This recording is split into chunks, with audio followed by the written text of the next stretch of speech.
ఇక్కడ మా బీసీలకు జరుగుతున్నటువంటి అన్యాయం ఇక్కడ రాష్ట్ర ప్రభుత్వం మళ్ళీ ఈ త్రిబుల్ టెస్ట్ కాడికి రాగానే ఎల్లెంకల పడుతుంది. జరిగేది ఇదే.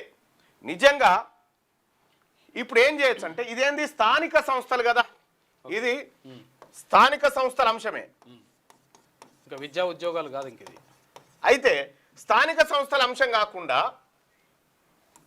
ఈడబ్ల్యూఎస్ రిజర్వేషన్ తోటి మన రిజర్వేషన్లు 60% వచ్చినాయి అంటే దాటినట్టే కదా, 50 దాటినట్టేగా స్లాబు.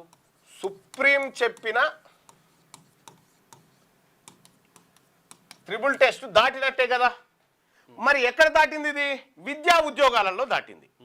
విద్యా ఉద్యోగాలలో బీసీలకు రిజర్వేషన్ పెంచుతూ జీవో ఇస్తే సుప్రీంకోర్టు ముఖాన్ని ఇసిరు కొట్టొచ్చు.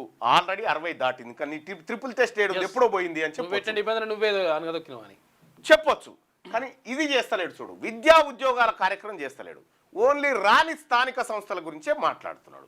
ఇక రెండో విషయం ఏంటంటే ఇదే 2023లో మహారాష్ట్ర తీసుకొచ్చినటువంటి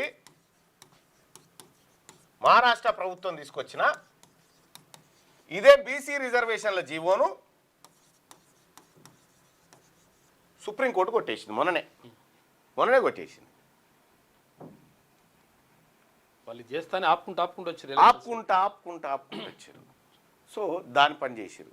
మద్రాస్ కార్పొరేషన్కి ఒకసారి 5 ఏళ్ళు ఎన్నికలు జరగలే 2016లో అనుకుంటా. అంటే టైం అయిపోయిన తర్వాత 5 ఏళ్ళు జరగలే. మళ్ళా ఇక్కడ నిధులు ఆగిపోతున్నాయి. కేంద్రం నుంచి నిధులు ఫీజు రియంబర్స్మెంట్ బకాయిలు పెండింగ్ ఉన్నాయి. 6,000 కోట్లు, 1,300 కోట్లు ఆరోగ్యశ్రీ బకాయిలు పెండింగ్ ఉన్నాయి. ఈ రాష్ట్ర ప్రభుత్వం కట్టాలి. ఆరోగ్యశ్రీ ఆరోగ్యశ్రీ బంద్ అట, రేపో మాపో. నిన్న నుంచి ఆరోగ్యశ్రీ సేవలు బంద్ దిగ్విజయంగా తెలంగాణ రాష్ట్రంలో.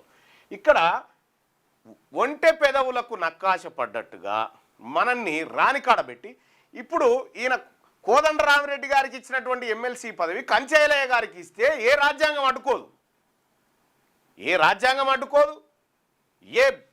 ఏ సుప్రీంకోర్టు కూడా దాన్ని వ్యతిరేకించదు. కానీ అల్కగిచ్చేటి ఏమో ఆల్లోలకు ఏ ఇబ్బంది లేకుండా, మిగతా ఏమో బీసీలకు రాని చందమామ రావే జాబిల్లి రావే అని పిలుస్తూ ఉంటాడు అన్న. 42% రావే, కొండెక్కి రావే, 42% దేవే, బీసీలకి ఇయ్యవే, గింతే. చందమామ వచ్చేది లేదు, ఇల్లు ఇచ్చేది లేదు. పిలువనైతే పిలిచినాం కదా, ఎంత మంచి జోలపాట వాడినామే, ఇక మీరు పంచుకోరు. మేము కష్టపడ్డందుకు మా కోట్లు వేయరు ఇప్పుడు ఇలా కార్యక్రమం. అది